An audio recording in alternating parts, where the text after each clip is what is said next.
Hey, what's going on, everybody? This is David with Uniting Lights. And guys, I just wanted to get on here real quick and just kind of share some testimonies of what happened over these last couple of weeks, getting to go to the Walls unit there in the Huntsville State Prison with Charlie and Palestine Church and Bethel Austin. Guys, it was probably one of the most remarkable weekends that we've had in, oh my goodness, a long time. And I just wanted to get on here and share some of the things that happened. One of the things that really stood out to me was in the middle of worship. We're leading worship. There's about 80 to 100 guys literally just hands up in the air, just praising God with everything they got. And we're leading worship. And on the other side of the wall, outside the prison, they're in the square having what's called Scare in the Square, and it's like a Halloween thing. And so you got all these people that are dressed up. They're having like this big old thing outside, and in the middle of the prison, you've got inmates that are literally like worshiping God with everything they have. And the sound of praise is like just going over the walls. And I'm literally we're in the middle of leading worship, and I'm just looking at these men, and I'm looking at all of this taking place, and I'm like, wow.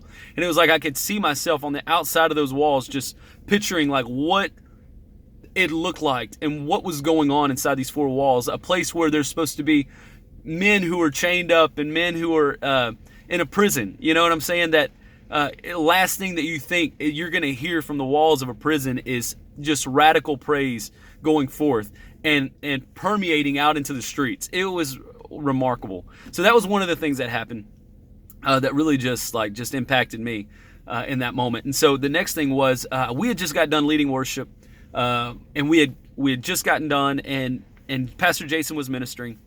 And right after that, he was like, hey, guys, can y'all come back up and begin to lead worship again? And so on our way up, there was a man who stops me, and he says, I got to tell you something. He's like, you have something that I need. You have something to give me. And he just kept saying that, you have something to give me.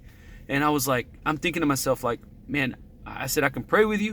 And he was like, no, you have something. You're carrying something that I need. You have something that I need. And I was like, okay. He goes, I've got to tell you a story. And I was like, okay. And so he begins to tell me the story of when him and his brother was really young. He said, I had made it up in my mind I was going to kill my brother.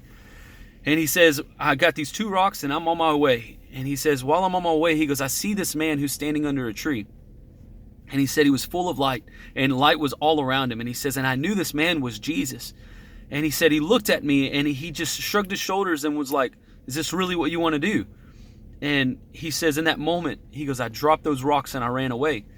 And he says, I've never been able to see that man since I was a little kid. He says, but when you were on stage, he says, I saw you leading worship and I saw him inside of you.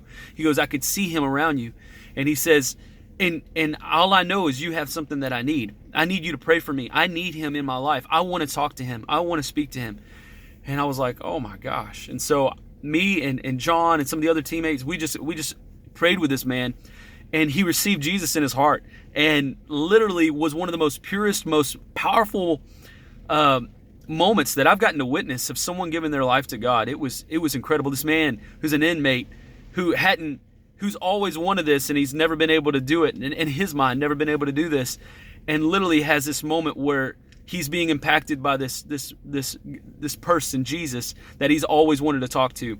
So getting to watch that and watch this man receive healing in his mind and in his body and in his heart was one of the most incredible things I've ever witnessed. And then we got to go back a couple of weeks later, and while Bethel Austin was ministering, we got to just be with them and help minister with them.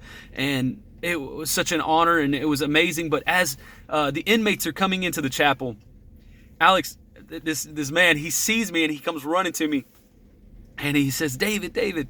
And I was like, yeah. And so anyways, I say his name, and he's like, you remember me? And I was like, yeah, I remember you. I was like, dude, I'm never going to forget you.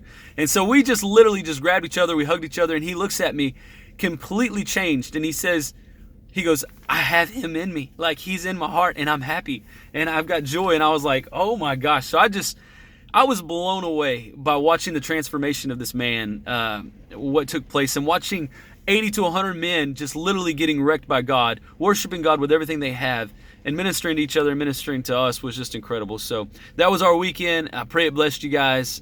Quick testimonies, but we love you guys. Can't wait to go back.